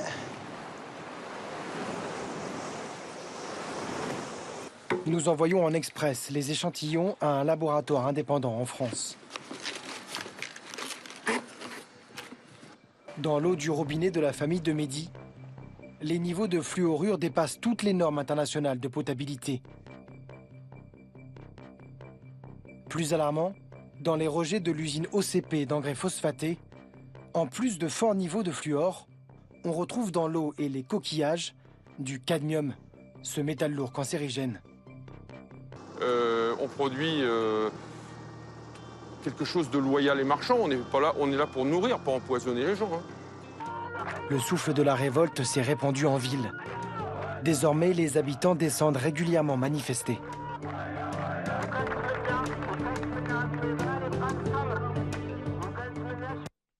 Voilà, donc c'est une vidéo donc extraite d'un média d'investigation France et Tarek Hafed, vous vouliez intervenir? Oui, juste pour expliquer. Alors l'OCP, c'est l'Office chérifien du phosphate. Donc il extrait du phosphate, notamment du territoire sahraoui occupé, de la mine de Boukra, et qu'il transforme ensuite en acide. Et donc c'est des acides qui coûtent très cher et qui sont exportés. Et ça rapporte énormément d'argent au Maroc. Pour ce qui est du cadmium, l'OCP est tenu de retirer le cadmium de tous les engrais et de toutes les acides qu'elle produit, sauf que ça coûte cher et donc l'OCP refuse de le faire. Ce cadmium pollue déjà au Maroc et pollue ensuite, puisque ce sont des engrais, pollue aussi les pays où sont utilisés ces engrais. Donc c'est pour ça que ça crée énormément de problèmes sur le plan de la santé publique, que ça soit au Maroc ou alors dans des pays, notamment les pays européens, grands importateurs de phosphate marocain. Et j'ai une bonne nouvelle par rapport au phosphate algérien, dans la teneur, le phosphate donc, de la région de Bel'Ater, dans la teneur en cadmium est beaucoup moins élevée que celle qui est donc traitée par l'OCP. En plus de l'alerte donc agricole, Badis, il y a également une alerte hydrique. En plus du stress hydrique, effectivement, que connaît le Maroc, peut-être cette année moins, mais encore une fois, il y a un temps de latence pour pouvoir réapprovisionner notamment le stock. Il y a effectivement ce fléau qui est celle de la contamination de l'eau elle-même. Et là, je demanderai encore une fois, méthodique que je suis, à la régie d'afficher cette illustration. C'est une illustration en fait qui est tirée. J'ai été un peu potassé sur un média qui s'appelle Média 24. Hein, c'est un média marocain, donc ce n'est pas un média algérien. Donc objectivement parlant, là aussi encore une fois, c'est un témoignage de l'intérieur notamment, d'un média quand même qui a pignon sur rue. L'infographie, s'il vous plaît, la régie. Donc c'est une infographie qui alerte sur une réalité souvent sous-estimée au Maroc, à savoir la crise de l'eau. La crise de l'eau n'est pas seulement une crise de pénurie, ce que je disais tout à l'heure de stress hydrique, mais plutôt aussi une crise de pollution par excellence. D'ailleurs, l'étude le montre que les nappes phréatiques, les rivières, les barrages sont touchés par plusieurs formes de contamination, les nitrates, le rejet domestique, les industriels, on l'a vu tout à l'heure avec justement l'usine OCP, la salinité, matières organiques et métaux lourds. Donc le point le plus préoccupant concerne les eaux souterraines. Plusieurs aquifères dépassent les seuils de référence, notamment tolérés, alors qu'ils présentent une ressource stratégique pour l'eau potable, pour l'eau aussi pour l'agriculture. Les rivières ne sont pas épargnées, elles sont également fragilisées, avec plus d'un tiers des stations présentant une contamination notable, accrue, très importante. Les barrages également apparaissent mieux classés, mais restent très exposés aux pollutions persistantes. Ce dossier très intéressant révèle donc un risque à plusieurs niveaux. Un risque écologique, nous l'avons vu tout à l'heure avec l'OCP, c'est un risque écocide, donc c'est envers l'écologie. C'est un risque aussi sanitaire envers l'être humain. C'est un risque aussi agricole, nous l'avons vu avec l'illustration précédente, à savoir ces produits agricoles exportés dans des pays tiers, avec cette dangerosité notamment pour l'être humain, et puis aussi un danger économique. Donc le message central est clair, une eau disponible mais polluée devient une menace durable. derrière les chiffres que vous voyez et qui sont très éloquents, très évocateurs, il y a un danger pour les écosystèmes, pour les sols eux-mêmes, pour la sécurité alimentaire du peuple marocain et pour la santé publique. Et là, j'entends par la santé publique que ce soit les natifs, les locaux, mais également les pays tiers qui sont tributaires de ces produits, notamment agricoles, comme je l'ai expliqué tout à l'heure. Je vous propose de regarder, justement pour illustrer ce que vous venez de dire, Badiz, je vous propose de regarder ces quelques images.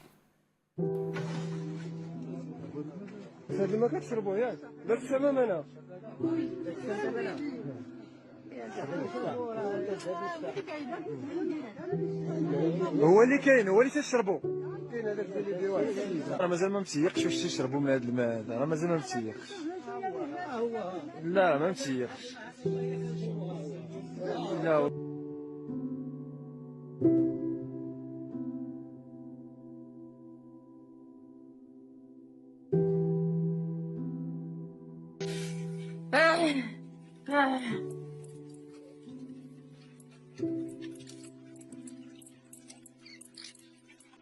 فوالا هذه قرعه ديال سيدي علي اللي على اليمين فيها الماء ديال سيدي علي وهذه اللي على اليسار فيها الماء ديال الروبيني.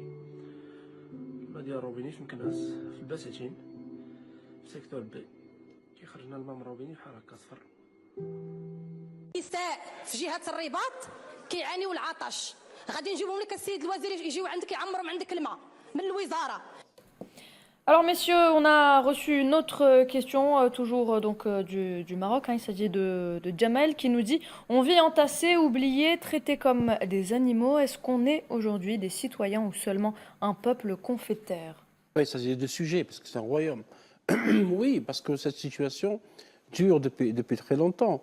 On parlait tout à l'heure de l'OCP, qui est l'Office chérifien des phosphates, qui est le bras mécanique ou bras armé de Merzen, parce que c'est cet office qui alimente ou finance les narratifs anti-algériens et tous les narratifs de propagande marocaine. Oui, la population marocaine souffre.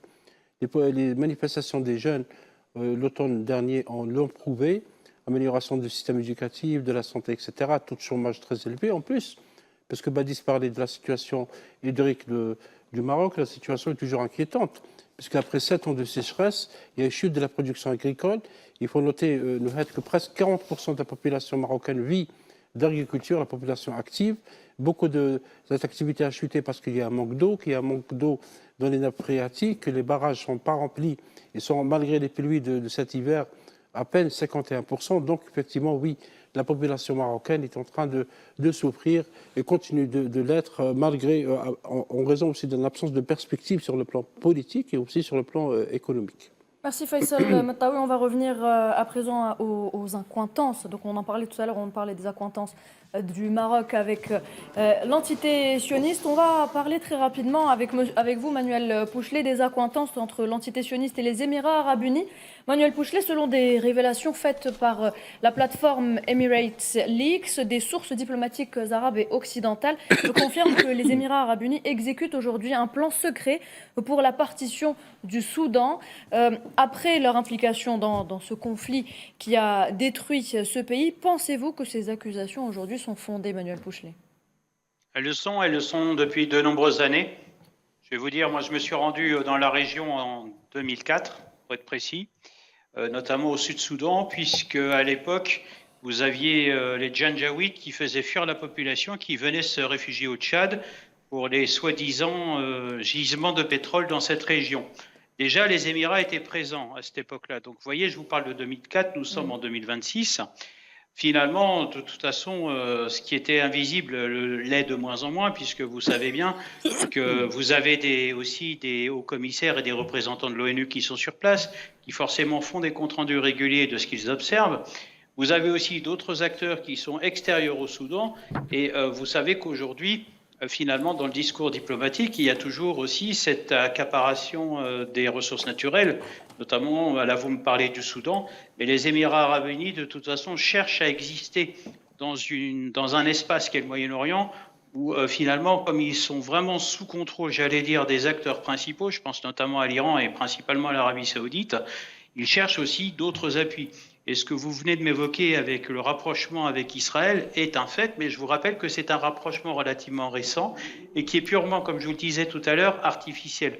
Je rappelle que le Moyen-Orient, pour moi qui habite quand même une bonne partie de l'année, et également fait partie de certaines négociations pour un pays que vous connaissez bien, qui est le Liban. Oui. Je vous rappelle que tout est opportuniste. Donc finalement, vous verrez, même d'ailleurs, les liens entre Israël et puis les Émirats arabes unis ont été mis à mal depuis qu'il y a eu le début des opérations en Iran. Pourquoi ? Parce que l'Iran est un fort investisseur aux Émirats arabes unis, notamment en ce qui concerne sa place boursière. Ça, il ne faut pas l'oublier. Donc pour répondre plus précisément, ce n'est pas un fait nouveau, ce n'est ni plus ni moins qu'une remontée à la surface, tout comme il y aura d'autres remontées à la surface, on va dire, de ce binôme et même de ce tandem qui non seulement agit au Moyen-Orient, mais en même temps sur le continent africain, avec, on le sait bien, des nuisances et des déstabilisations volontaires d'États qui, de toute façon, cherchent aussi la paix et la prospérité. Mais en ce qui concerne le Sud-Soudan et le Soudan en général, c'était peut-être un peu trop facile pour eux, mais attention, les Émirats arabes unis, je le rappelle, ont aussi un autre danger sur leur propre territoire.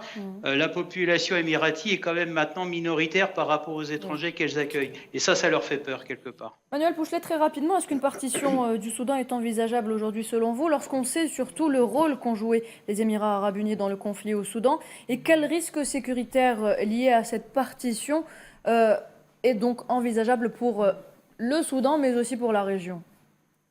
Écoutez, je vais y répondre très rapidement. Vous savez, je pense qu'on risquerait d'avoir le même scénario de ce qui s'est passé au Yémen, tout simplement. Et derrière tout ça, vous avez bien entendu les ressources naturelles. Et vous verrez, le principe de diviser pour mieux régner va s'appliquer tant dans la lettre que dans l'esprit, avec les risques, bien entendu, de guerre civile, dont on ne parle pas, bien entendu, qui fait déjà plusieurs milliers de morts. Et ça, ne l'oublions pas, le peuple soudanais souffre, qu'il soit au nord ou comme au sud. Merci Manuel Pouchelet, merci beaucoup d'avoir été avec nous ce soir, merci beaucoup. Alors en résumé, messieurs, on rappelle donc que finalement après la normalisation de la relation diplomatique des Émirats arabes unis avec l'entité sioniste, les Émirats arabes unis s'attellent aujourd'hui à militariser le monde arabe. Voilà mesdames et messieurs, la pub c'est tout de suite et puis place ensuite à des autres thèmes.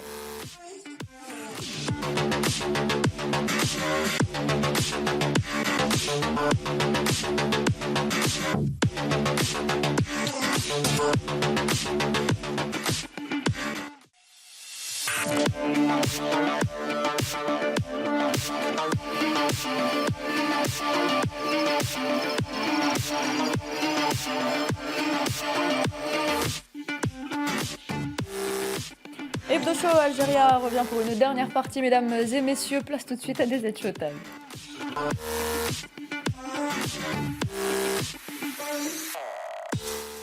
Et qui dit DZ Showtime dit Nariman Zekar, mesdames et messieurs. Bonsoir Nariman.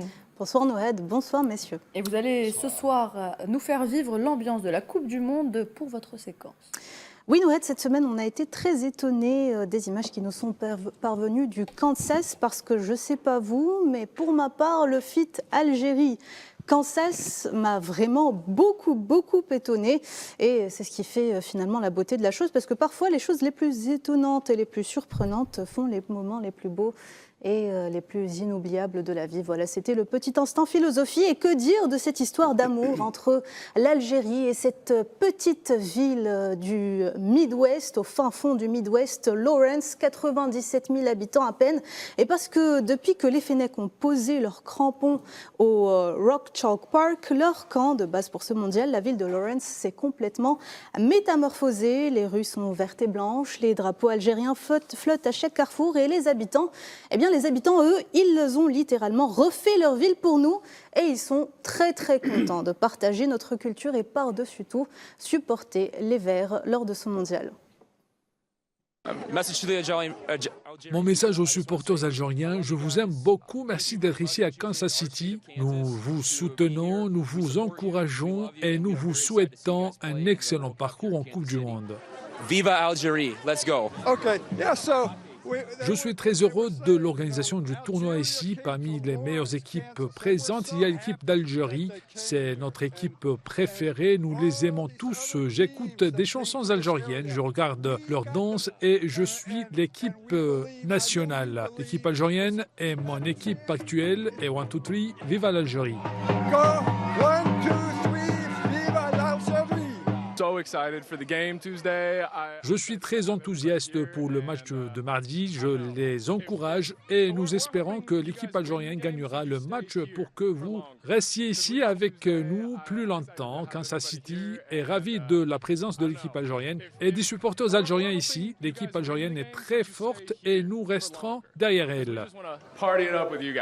Si Retailleau il voit ces images, il fait une crise cardiaque. Non mais vraiment, si Bruno Retailleau regarde les images, tu fais une crise cardiaque sur place. Cher à tous les rageux. C'est fou. Hein. Le monsieur en vert, le vieux monsieur en vert qu'on a vu tout à l'heure, il a vraiment fait le tour de tous les médias du monde ces derniers jours. Et en une semaine, il est devenu beaucoup plus algérien que, j'imagine, presque nous tous ici sur le plateau. Et pour info, pendant 2 ans, la municipalité, l'université du Kansas, les agences du comté, tout le monde a travaillé dans l'ombre pour être à la hauteur. 2 ans de préparation pour accueillir des joueurs qu'ils ne connaissent pas d'un pays dont ils n'avaient jamais entendu parler auparavant, pour un sport qu'ils ne regardaient peu il y a encore... pas longtemps, parce qu'il ne faut pas se mentir, le football, c'est vraiment pas le sport national des États-Unis, encore moins dans le Midwest. Mais ils ont quand même créé pour nos joueurs, comme ils disent chez eux en Amérique, Mehdi, home away from home, une maison loin de la maison. Et ça ne s'est pas arrêté là.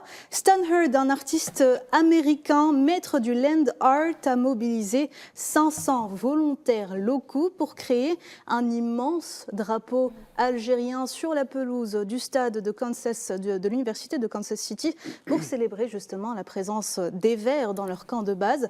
Et puis on a vu des choses insolites sur place, des Américains du Kansas s'habiller aux couleurs de l'Algérie, des habitants de la ville plutôt, qui dansent sur des airs kabyles et sur des airs de rail, comme on peut le voir sur cet extrait.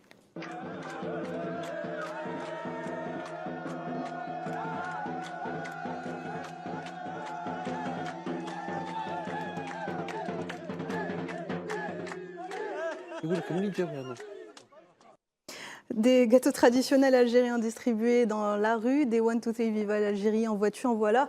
Il y a même un stand de Kerentika en plein Kansas, et on pourrait croire que ces images proviennent du métaverse, mais non, pas du tout, c'est juste l'ambiance et la bonne humeur algérienne qui sont extrêmement contagieuses. Et le meilleur pour la fin, bien évidemment, l'orchestre de l'université de Kansas qui a joué Qassamen, notre hymne national, d'une manière divine. On écoute.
Noter aussi, c'est que cette idylle entre Lawrence et l'Algérie n'a ni diaspora solidement implantée, je précise, pour la nourrir, ni lien historique préexistant pour la justifier. Elle est juste le fruit d'une rencontre fortuite entre 2 mondes qui ont choisi la carte de l'audace et de l'hospitalité. C'est ça le soft power algérien, je dirais. Pas besoin de campagne de communication, pas besoin de budget marketing. Il suffit juste que les Algériens arrivent avec leur chaleur, leur bonne humeur, leur tambour, leur fumigène et leur you-you, et une ville entière tombe amoureuse. Tu en penses quoi, Mehdi ? Je suis d'accord. Il y a une chose, je voudrais bien que la régie nous remette le drapeau qui a été fait au niveau du gazon, du stade de l'université de l'université de Kansas City. Ce qui est très important à savoir, c'est que pour protéger notre emblème national, ils ont décidé de mettre une palissade tout autour pour que personne ne puisse marcher sur le drapeau, alors que c'est en plein milieu d'un centre d'entraînement. Donc voilà, ils pensent à tout. Bravo à eux. Merci pour leur accueil, merci pour leur chaleur humaine. Et 1, 2, 3, vive l'Algérie. On on sera comme d'habitude devant nos écrans pour supporter nos Fennecs. Et justement, Mehdi, pour décrypter ce qui se passe sur le terrain, pour analyser, pour anticiper, on a décidé de nous entourer de l'un des meilleurs. Nabil Djelit, journaliste sportif, spécialiste du football africain et algérien, sera avec nous chaque semaine tout au long de cette Coupe du Monde. Une capsule, des questions directes et aussi des réponses sans langue de bois, bien sûr. C'est le Mondial Express avec Nabil Djelit. Jingle.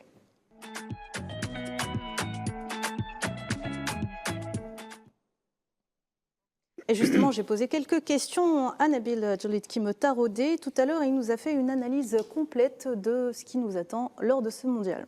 Salut, c'est Nabil Djelit pour Mondial Express.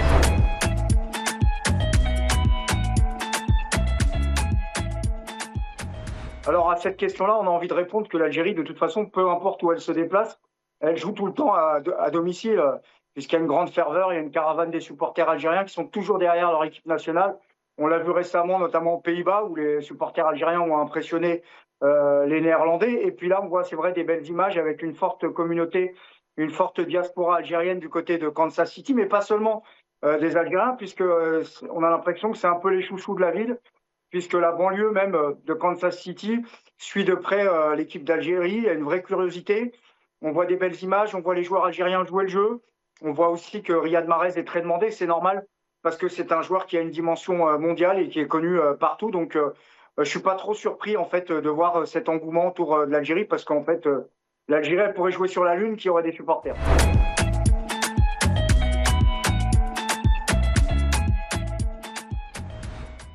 Ouais, donc c'est un groupe difficile pour l'équipe d'Algérie, parce que c'est un groupe qui est pas simple. Déjà, il y a une équipe et il y a les autres presque, puisque l'Algérie elle va pas jouer l'Argentine, elle va jouer les champions du monde. L'Argentine, aujourd'hui, c'est une équipe qui est championne du monde. Donc, c'était une équipe, évidemment, qui était à éviter avec Lionel Messi, quoi, qu'on connaît, puis d'autres joueurs. Et puis, il y a deux bonnes autres équipes, quoi, pas simples à gérer. Il y a l'Autriche, qui est une bonne équipe européenne, en règle générale, qui est capable de neutraliser parfois les meilleures équipes européennes. Et puis, il y a la Jordanie, qui est un peu la curiosité. Si je dis pas de bêtises, c'est une équipe qui est championne d'Asie en titre. Donc, c'est un groupe qui est pas simple. Je dirais qu'il y a l'Argentine et il y a les trois autres équipes pour la deuxième et la troisième place, en espérant que la troisième place elle soit qualificative. Maintenant, l'Algérie, c'est un pays voilà, qu'on connaît, quoi, qui a de la qualité, qui a en règle générale une bonne équipe et qui peut regarder n'importe qui dans les yeux.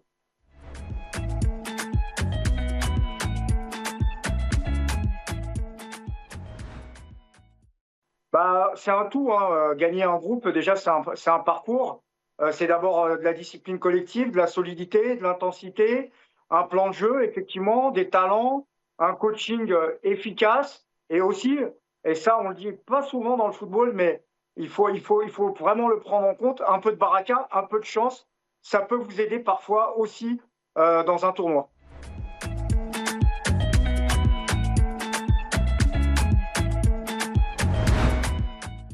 Bah, je pense que le jour férié il sera décrété dans d'autres pays, parce que je sais qu'il y a beaucoup de pays en ce moment qui sont pas très copains avec l'Argentine.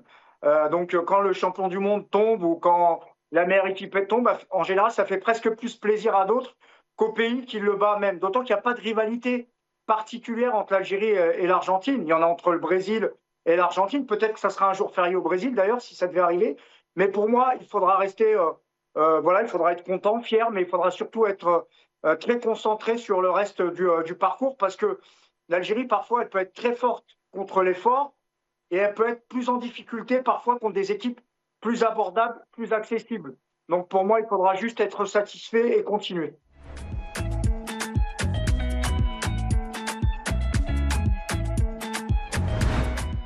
Mais l'excellence africaine, aujourd'hui, elle est reconnue. Les joueurs africains, ils sont reconnus. Les sélections africaines, elles sont reconnues. D'ailleurs, pour cette Coupe du Monde-là, il y a 10 pays africains. Par le passé, c'était 5. Donc, le crédit, il existe. En fait, pour que l'Afrique soit, on va dire, plus respectée, il faut qu'elle se respecte elle-même. Et pour qu'elle se respecte elle-même, ce n'est pas les joueurs de se mettre au niveau. C'est aux instances, c'est à la direction du football africain et à la Confédération africaine de football d'être un peu plus sérieuse. Regardez cette histoire de l'arbitre, par exemple.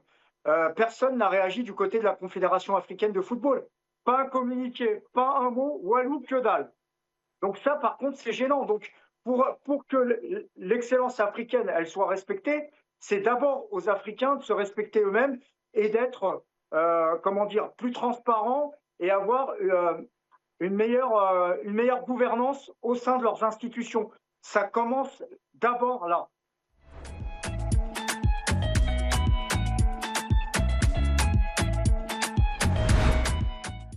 Il ne faut pas se fixer à cette question. J'ai envie de dire qu'il ne faut pas se fixer de limite. Historiquement, l'Algérie, c'est un pays qui a fait déjà des belles choses en Coupe du Monde. Maintenant, il faut croire en ses chances. C'est difficile de pronostiquer quoi que ce soit. Le premier match va être important contre l'Argentine parce que le premier match, il donne souvent le ton et il permet de gagner de la confiance. Maintenant, l'Algérie, elle peut aller très loin dans cette compétition si tous les ingrédients sont réunis, s'il y a un véritable état d'esprit, s'il y a une alchimie, si les stars sont au rendez-vous, s'il y a des révélations comme Maza, par exemple, ou Amoura qui pourraient retrouver de l'efficacité. Donc, il ne faut pas se mettre de limites.